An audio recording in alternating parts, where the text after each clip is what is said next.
Lecture में हमने chapter 11 के MCQs डिस्कस करने हैं और उसके बाद अगर हमारे पास टाइम बचा तो असेसमेंट टेस्ट 2 जो है इसकी डिस्कशन करेंगे हम। सबसे पहले क्वेश्चन नंबर 2 में करेक्शन कर लीजिए। क्वेश्चन नंबर 2 में करेक्ट ऑप्शन बी नहीं ए है, बी के बजाय ए कर लीजिए।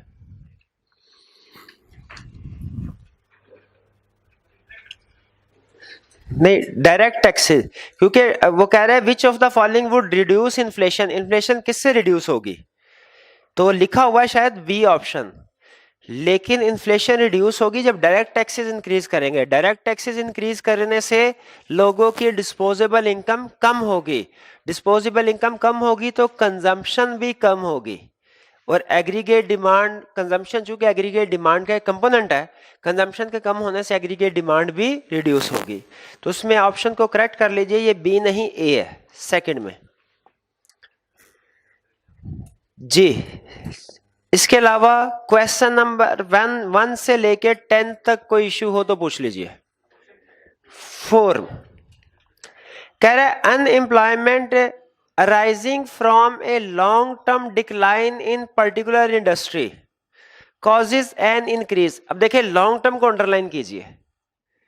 Cyclic unemployment, frictional unemployment, seasonal, ये तीनों की तीनों शॉर्ट टर्म होती हैं। सीजनल अनएम्प्लॉयमेंट का मतलब क्या है कि एक बंदा फॉर एग्जांपल वो हीटर बेचता है या उसको रिपेयर करता है और सर्दियों में तो वो उसका काम चलेगा लेकिन गर्मियों में उसका काम नहीं चलेगा, ये लॉन्ग टर्म अनएम्प्लॉयमेंट नहीं होती। फ्रिक्शनल अनएम्प्लॉयमेंट और साइक्लिक अनएम्प्लॉयमेंट ये दोनों आपको पता है टेम्परेरी होती है और ये इकोनॉमी में कोई इतने ज्यादा प्रॉब्लम का बायस नहीं होती। स्ट्रक्चर अनएम्प्लॉयमेंट ऐसा होता है जो कि टेक्नोलॉजी चेंज होने की वजह से होती है। स्ट्रक्चर अनएम्प्लॉयमेंट जो बंदा है वो हमेशा अनएम्प्लॉयड ही रहेगा अनलेस के वो न्यू टेक्नोलॉजी को सीख लेता है। तो इसमें करेक्ट ऑप्शन है हमारी ए जी। 10 तक और कोई question? 3 A prolonged and deep recession is called depression. Recession के बाद जो नेक्स्ट मजीद सीवियर सिचुएशन आती है वो डिप्रेशन कहलाती है। तो इसमें करेक्ट ऑप्शन होगी बी 3 में। और कोई क्वेश्चन 1 से 10 तक? 8 Which of the following would not lead to inflation? Increase in money supply, money supply से inflation increase होगी, aggregate demand बढ़ेगी। Increase in interest rate, interest rate increase करने से बताइए consumption और investment पे क्या फर्क पड़ेगा? वो कम हो जाएंगे। इसका मतलब ये हुआ हमारा aggregate demand कम हो जाएगी। एग्रीगेट डिमांड कम होगी तो इन्फ्लेशन नहीं बढ़ेगी बल्कि कम होगी।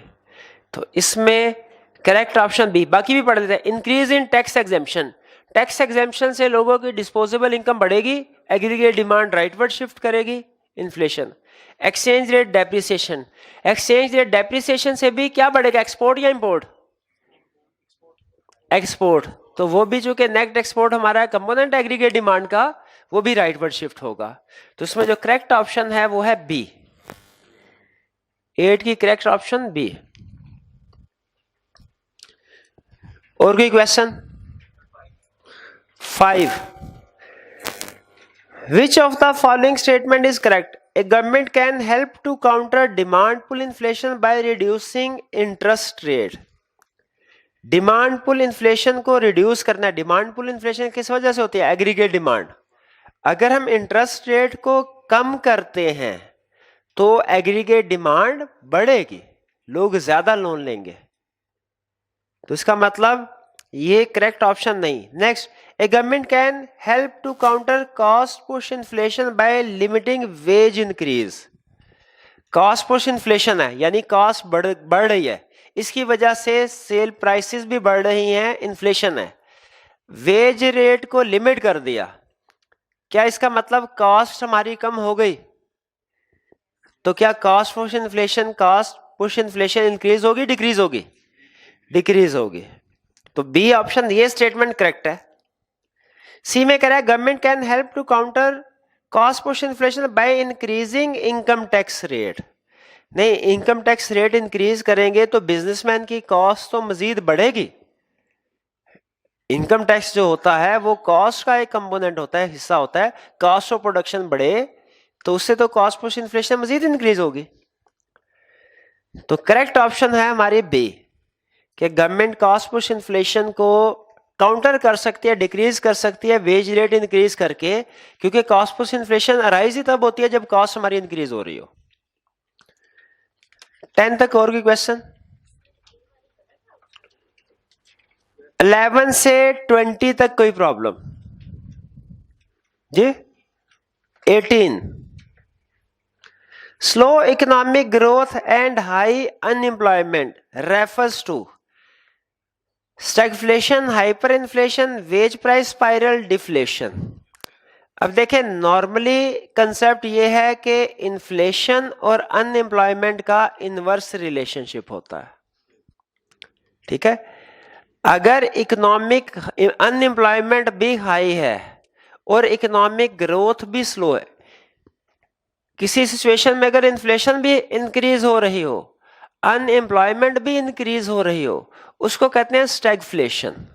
स्टैगफ्लेशन का मतलब यह है कि प्राइसेस इंक्रीज हो रही हैं, अनएम्प्लॉयमेंट भी इंक्रीज है, इकोनॉमी स्टैग्नेंट है। स्टैगफ्लेशन का लफ्ज निकला है स्टैग्नेंट इकोनॉमी और इन्फ्लेशन से। इकोनॉमी स्टैग्नेंट है, इसका मतलब यह हुआ एक जगह पे रुकी हुई है, चीजों की प्राइसेस बढ़ रही हैं, जैसे आजकल पाकिस्तान की सिचुएशन है। ठीक है, अनएम्प्लॉयमेंट हाई, चीजों की प्राइसेस भी बढ़ रही हैं, लेकिन इकोनॉमी स्टैग्नेंट। इकोनॉमी स्टैग्नेंट का मतलब क्या है?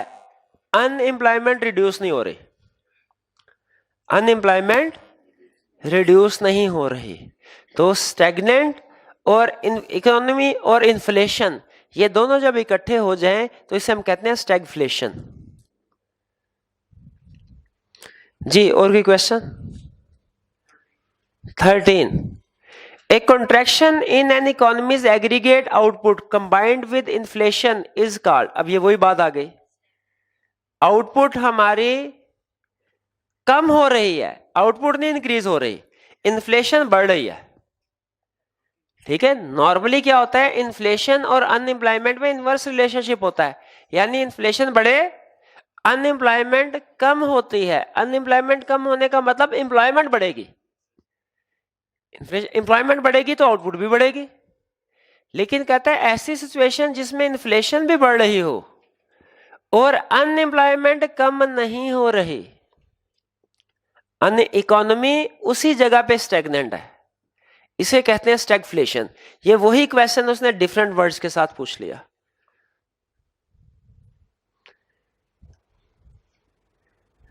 जी, और कोई क्वेश्चन? 20 तक कोई क्वेश्चन नहीं, और 21 से 30 तक। 26 According to quantity theory of money, if the money supply is 125 million, average price level is 5 and national output is rupees 300 million, velocity of circulation of money is। जरा बताइए क्वांटिटी थ्योरी ऑफ मनी हमें क्या कहती है, equation क्या देती है quantity theory of money? M V is equal to M into V is equal to P into Y. Question में उस समय कौन सी इंफॉर्मेशन दिया? मनी सप्लाई 125, एम से क्या मुराद? 125, वेलोसिटी कैलकुलेट करनी है, प्राइस लेवल 5 और आउटपुट 300 मिलियन। जी, अब बताइए हमने कैलकुलेट करना है सप्लाई वी को, तो वी क्या आएगा? 5 multiply by 300 divided by 125। Calculate कीजिए, 12। करेक्ट ऑप्शन हमारी हुई सी। क्लियर? और कोई क्वेश्चन 30 तक? 30 तक और कोई क्वेश्चन नहीं। 31 से 40 तक। 36 Given below is the consumer price index of a country for 4 years. Based on the above schedule, which of the following statement is correct? Rate of inflation has been consistently rising from 2015 to 2017. Rate of inflation in 2016 is 10%. अब देखिए ये जितनी भी statement है, जब तक हम rate of inflation calculate नहीं करेंगे हम बता नहीं सकते कि ये ट्रू है या फॉल्स है। तो आपको रेट ऑफ इन्फ्लेशन कैलकुलेट करना है। 2015 में रेट ऑफ इन्फ्लेशन क्या है भला? 2014 तो बेस ईयर हो गया हमारा 2015 के मुताबिक। तो 2015 में रेट ऑफ इन्फ्लेशन क्या होगा? 550 डिवाइडेड बाय 500 मल्टीप्लाई बाय 100। देखिए कितने परसेंट इंक्रीमेंट हुआ प्राइस में? 110, यानी 10% इंक्रीज हुआ। ठीक है, 10% इन्फ्लेशन रेट है। अब 2016 में इन्फ्लेशन रेट क्या है? 600 डिवाइडेड बाय 550 मल्टीप्लाई बाय 100। ये आपको टोटल अमाउंट आ जाएगी। इसमें इंक्रीमेंट सिर्फ बताना कितने का होगा? 9% इंक्रीमेंट हुआ, करेक्ट। 2017 में 650 divide by 600 multiply by 100 total आ जाएगा 8.33 हमारा नेट इन्फ्लेशन रेट हुआ। आप टोटल से भी डिवाइड करके बाद में माइनस कर सकते हैं, या अभी 2017 में सिर्फ नेट प्राइस इंक्रीज कैलकुलेट करके बता सकते हैं। इन्फ्लेशन रेट का फार्मूला पता है ना आपको? Price level current year minus price level previous year या बेस ईयर जो आपने डिसाइड किया है, divided by price level in base year. जी, rate of inflation consistently rise हो रहा है क्या इंक्रीज हो रहा है रेट ऑफ इन्फ्लेशन? नहीं।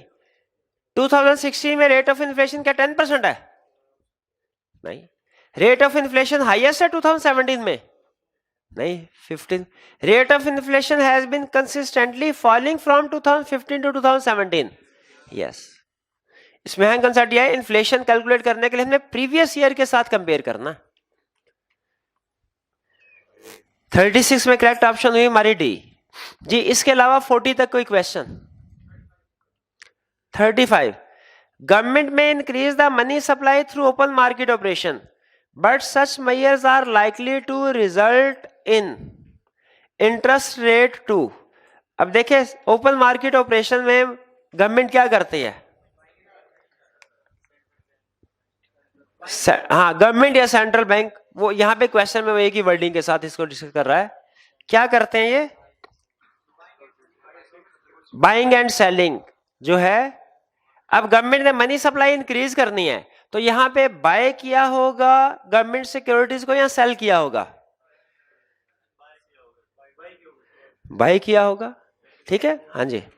तो अब इसमें इसका मतलब क्या हुआ कि इंटरेस्ट रेट पे फर्क क्या पड़ेगा? Fall and rise the demand for money.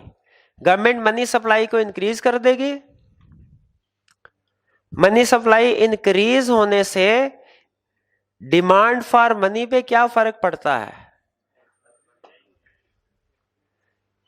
Fall and rise the demand for money. जब हम, आपको याद है हमने एक डायग्राम बनाई थी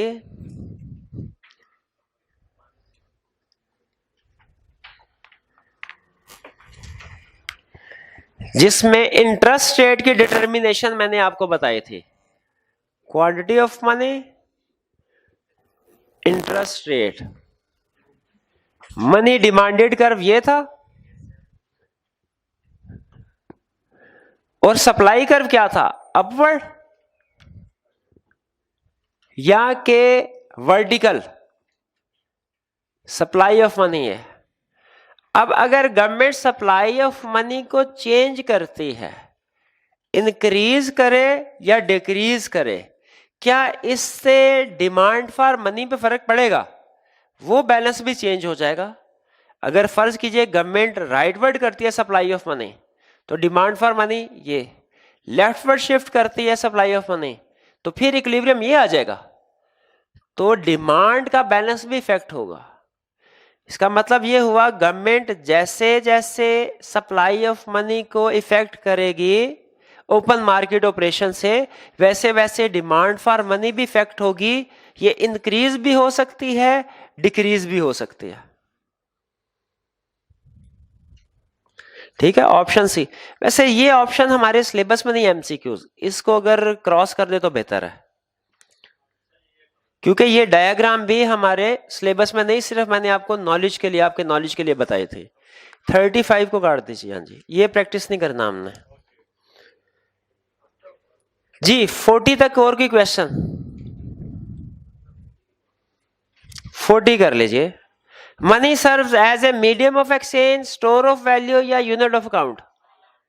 ऑल ऑफ द अबव। ये तीनों फंक्शंस है, फंक्शंस ऑफ मनी में। सिंपल था, D. 41. If inflation is expected to be 5% in coming year and nominal interest rate is 8%, then the real interest rate is 3%. B option. जी 41 से 50 तक कोई?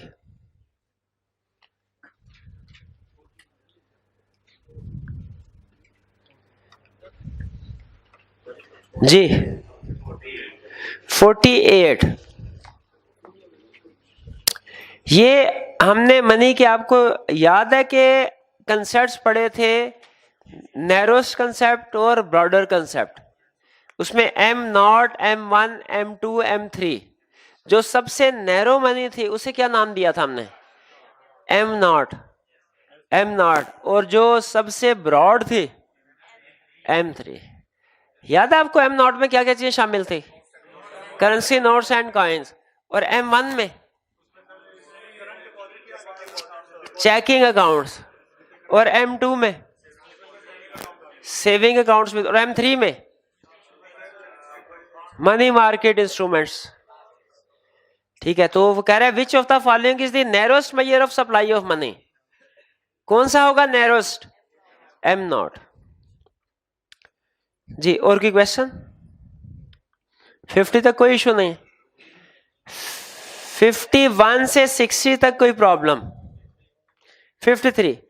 If the period of deflation, in a period of deflation, अच्छा deflation में price level कम हो रहा होता है, inflation में प्राइस लेवल ज्यादा होता है।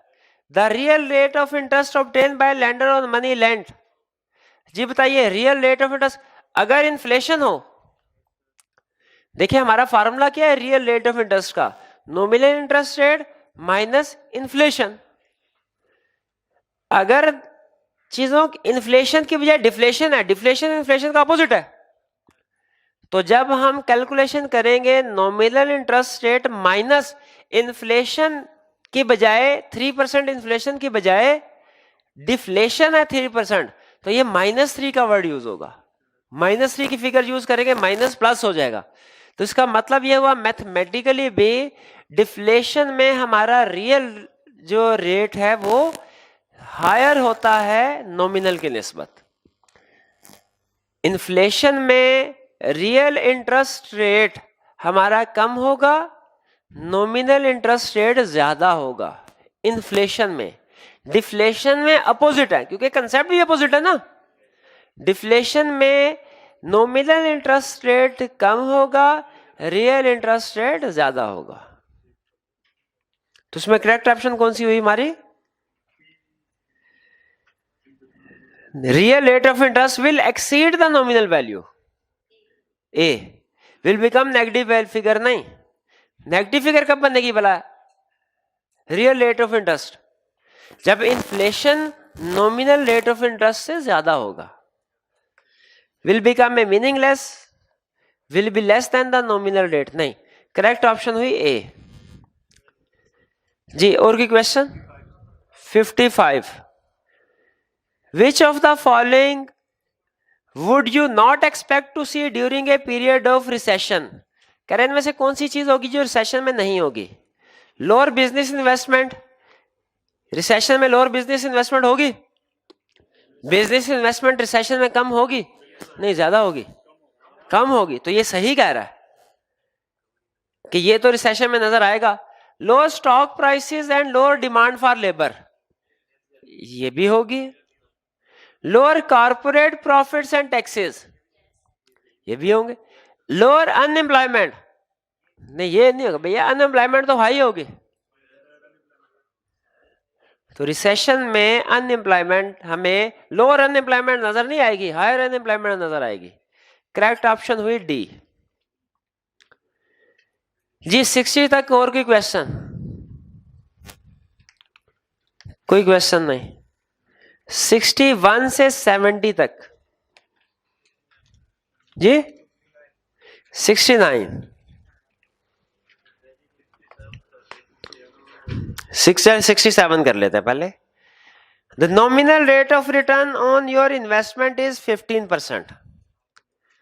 Expected inflation rate at the time of investment was initiated was 5%.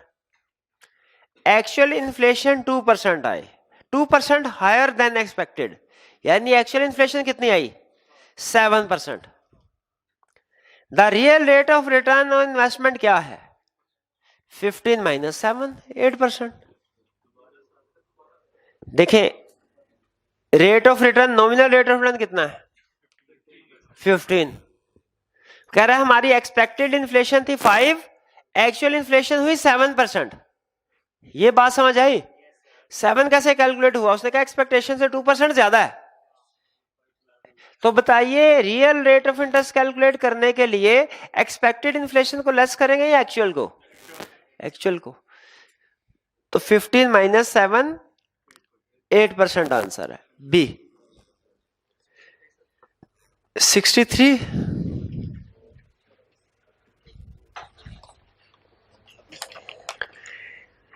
if inflation were caused by supply side price shock.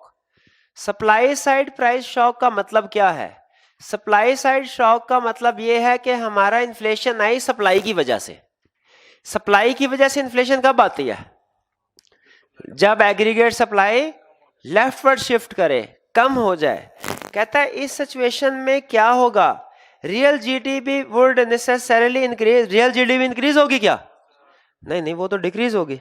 It would be costless if the economy were operating at full potential. नहीं, inflation costless नहीं होगी, उसके side effect होते हैं, price level बढ़ता है। Real GDP would be expected to fall. Real GDP कम होगी क्या? यस, सी सही लग रही है, रियल जीडीपी कम होगी। It could be accelerated by secondary reduction in aggregate demand. इसकी वजह से एग्रीगेट डिमांड भी कम होगी क्या? नहीं। तो करेक्ट ऑप्शन हमारी हुई सी, यानी जब कभी सप्लाई की वजह से इन्फ्लेशन बढ़े तो दूसरा इफेक्ट क्या आएगा? एग्रीगेट डिमांड कम हो जाएगी। सॉरी, जब कभी सप्लाई की वजह से आएगी, एग्रीगेट सप्लाई रिड्यूस होगी, लेफ्टवर्ड शिफ्ट होगी, तो आउटपुट कम हो जाएगी। एग्रीगेट डिमांड नहीं, आउटपुट। जी 70 तक और कोई question? 69 if you bought a rupees 1000 worth of stock in 1970 and it roses 50% over the decade but the prices doubled in the same period, you received a real capital gain or loss. अब देखिए, वो कह रहे हैं हमने 1000 का stock खरीदा 1970 में और प्राइसेस जो हैं it roses 50% over the decade. 50% increase हुआ, कितना हो गया? 1500। But prices doubled in the same period, लेकिन उसी पीरियड में प्राइसेस भी डबल हो गए। ठीक है, तो अब इसका मतलब ये हुआ कि प्राइस लेवल 100% से बढ़ गया, 200% हो गया। अब हमारा नॉमिनल इन्वेस्टमेंट जो है वो है 1500, लेकिन इसको रियल पे कन्वर्ट करना है। तो क्या करेंगे? नॉमिनल इन्वेस्टमेंट इस वक्त 1500 divided by price level current year में क्या है 200 multiplied by price level base year में 100। इसी तरह कैलकुलेशन की थी ना हमने। ठीक है, इन्फ्लेशन देखें, इन्फ्लेशन रेट हमारा कितना हुआ? 100%। Inflation rate, price level 200, double हो गई चीजें। इसका मतलब अगर हमने रियल कैलकुलेट करना है तो उसको हाफ कर देंगे, हाफ कर देंगे ना। इस वक्त हमारी इन्वेस्टमेंट 1500 है नॉमिनल वैल्यू, रियल पे कन्वर्ट करने के लिए क्या करना पड़ेगा? हाफ करना पड़ेगा। ठीक है, तो हाफ का मतलब क्या, 750। तो हमारी इन्वेस्टमेंट का रियल वैल्यू क्या आई, 750। तो इसमें एक मिनट है, 1000 का स्टॉक खरीदा, डबल हो गई प्राइस। अच्छा नहीं, एक मिनट आ रही है, प्राइस ही डबल हुई, प्राइस लेवल 100% से इंक्रीज हुआ, इन्वेस्टमेंट कितने परसेंट से इंक्रीज हुई, 50 से, तो नेट कितने परसेंट चेंज आया, 50%। इंक्रीज हुआ डिक्रीज हुआ, डिक्रीज हुआ। ठीक है, ये कैलकुलेशन साइमल्टेनियसली चलेगी, ऐसे नहीं होगा कि पहले मैं ये एज्यूम कर रहा था कि पहले सिर्फ स्टॉक की प्राइस इंक्रीज हुई, बाद में टोटल इन्फ्लेशन का इफेक्ट आया। उसने कहा नहीं, स्टॉक की प्राइस भी 10 सालों में इंक्रीज हुई, इन्फ्लेशन का इफेक्ट भी 10 सालों में आया। तो इन्फ्लेशन की वजह से प्राइस 100%, इन्फ्लेशन रेट 100% और इंक्रीमेंट कितना हुआ, 50%। नेट इफेक्ट क्या होगा, 50% का इन्फ्लेशन रेट, 50% का लॉस, एग्जैक्टली, जो कि 500 आएगा, ए ऑप्शन। ठीक है, यानी क्वेश्चन को हमने सिंपल रखना है, वो कैलकुलेशन थोड़ी कॉम्प्लेक्स हो गई थी। फिर से सुन लीजिए, इन्वेस्टमेंट हमने की 1000 की, उस पे 10 सालों में इंक्रीमेंट कितना हुआ, 50%, यानी उसकी प्राइस कितने परसेंट बढ़ी, वैल्यू कितने परसेंट बढ़ी, 50% से। लेकिन उसी पीरियड में इन्फ्लेशन भी 100% से बढ़ी। तो नेट सोचिए 10 साल के बाद हम प्लस में होंगे या माइनस में, माइनस में, कितने माइनस में, 50%। नेट हमारी इन्वेस्टमेंट की वैल्यू कम हुई होगी। ठीक है, सिंपल एग्जांपल, आज हमने बैंक में पैसे जमा करवाए, साल के बाद बैंक ने हमें 5% रेट ऑफ इंटरेस्ट दिया, लेकिन इन्फ्लेशन 10% हुई, तो हमें नेट क्या मिला, 5% का लॉस। सिमिलर कंसेप्ट ये, ठीक है, 50% उसने सिर्फ 5 की बजाय 50 कहा, 10 की बजाय 100 कहा, तो नेक्स्ट हमारा 50% रिडक्शन इन इन्वेस्टमेंट होगा, ए ऑप्शन करेक्ट। कुछ समझ आई ये ऑप्शन। नेक्स्ट 70 तक कोई इशू, 70 में इशू है, इशू है कि नहीं, नहीं है। 71 से 80, 71 से 80 में कोई प्रॉब्लम जी, मैं थोड़ा सा ऊंची बोलिए।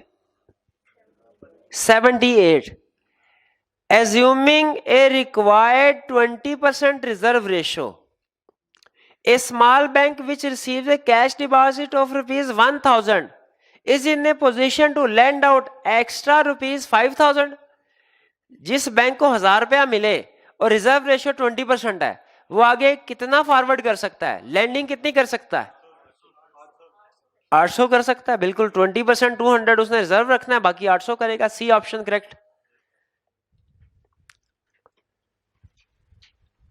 जी 80 तक और कोई क्वेश्चन, ये तो सिंपल था, वैसे कैलकुलेशन देके घबरा जाते हैं आप। चलिए 81 से 84 तक, 78 जरा कर, अभी तो करवाया 78, खुदा का खौफ कर। अच्छा जी 81 से 84 तक। अच्छा 81 जो हमारा क्वेश्चन है, ये चैप्टर 15 से रिलेट करता है। हो जाती है मिस क्लासिफिकेशन भैया, कर देंगे ठीक, मेहरबानी।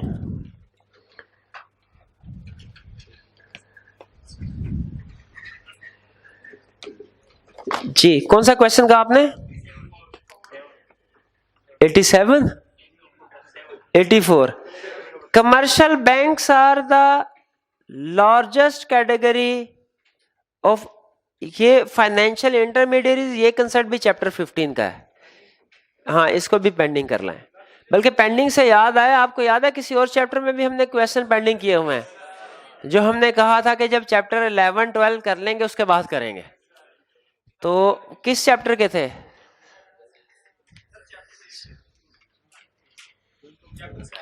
84। अब कोई क्वेश्चन तो नहीं ऐसा एमसीक्यू जो डिस्कस करना चाहते हो आप? 77, सिर्फ 7।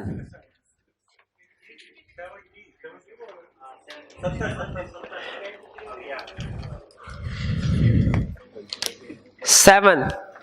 4 main phases of business cycle are boom,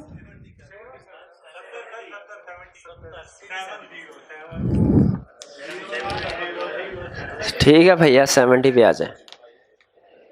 अच्छा 2-3 दफा मैं पूछता रहा हूं 70 तब नहीं बोले। A shift from point A to point B in the figure below could indicate, point A से पॉइंट बी की तरफ वो गए हैं, किस वजह से पॉइंट ए से बी की तरफ जाते? That the economy had entered A boom cycle. इसका मतलब कि बूम का मतलब बूम में तो आउटपुट ज्यादा होती है, ये कम नहीं हो रही, ज्यादा ही हो रही है। अनएम्प्लॉयमेंट कम हो रही है, अनएम्प्लॉयमेंट कम होने का मतलब एम्प्लॉयमेंट आउटपुट ज्यादा है।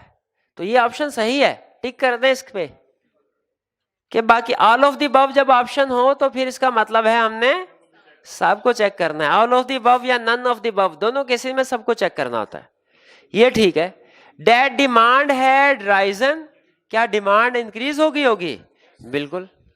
Output had Ryzen, increase. Inflation had Ryzen, inverse relationship की वजह, तो इसका मतलब है सब की सब जो है वो करेक्ट है। करेक्ट ऑप्शन फिर हमारी क्या हुई? ई। और कोई question? 73। Suppose a college graduate starts work in family business the day after graduation. As a result, we should expect the unemployment rate. जी बताइए कि जब उसने कॉलेज ग्रेजुएट ने कॉलेज छोड़ा तो क्या होगा? एम्प्लॉयमेंट रेट पे कोई फर्क नहीं पड़ेगा, स्लाइडली अप होगा, स्लाइडली डाउन होगा, या कि पहले अप फिर डाउन होगा? स्लाइडली डाउन होगा, वो काम पे लगा है, ठीक है, फैमिली बिजनेस में है, ठीक है, तो ये भी एक तरह से एम्प्लॉयमेंट ही है, काम कर रहे हैं ना अपना। अनएम्प्लॉय, अगर लोग अपना काम करना शुरू कर दे, एंटरप्रेन्योर बन जाए, क्या इससे अनएम्प्लॉयमेंट पे फर्क पड़ता है? कोई कम हो जाती है। वो हमने मैयर्स में भी पढ़ा था, develop a culture of entrepreneurship. तो करेक्ट ऑप्शन हमारी हुई सी 73 में। और कोई क्वेश्चन? और कोई क्वेश्चन है? चलिए, अच्छा हमारे क्वेश्चन चैप्टर 6 के पेंडिंग है। आपने करना ये है कि आज आपकी ये असाइनमेंट है, मैं चाह रहा हूं कि असेसमेंट 2 डिस्कस कर लें हम आज। आपने इन क्वेश्चंस को अटेम्प्ट करना है। अगर स्टिल अभी भी कोई प्रॉब्लम हो, क्योंकि उस वक्त हमने इन कंसेप्ट को कवर नहीं किया था इसलिए आपको मुश्किल लगे थे, अभी एक कंसेप्ट हम कवर कर चुके हैं, उम्मीद है कोई प्रॉब्लम नहीं आएगी। फिर भी अगर कोई इश्यू हुआ तो नेक्स्ट लेक्चर में डिस्कस करेंगे हम। यहाँ एक ऑप्शन और है, इस तरह के जितने भी पेंडिंग क्वेश्चन आप नोट कर रहे हैं सेशन एंड पे ना डिस्कस कर लें, हाँ, ताकि हमारा करंट जो है वो चलता है। चलिए, वो पेंडिंग को भी पेंडिंग ही रहने दें, इंशाल्लाह हम सेशन एंड पे इसको डिस्कस करेंगे। हमारे तकरीबन कोई 8-9 लेक्चर जो है वो मजीद रहते हैं, या शायद इससे जल्दी 1-2 लेक्चर पहले जल्दी सिलेबस कंप्लीट हो जाए।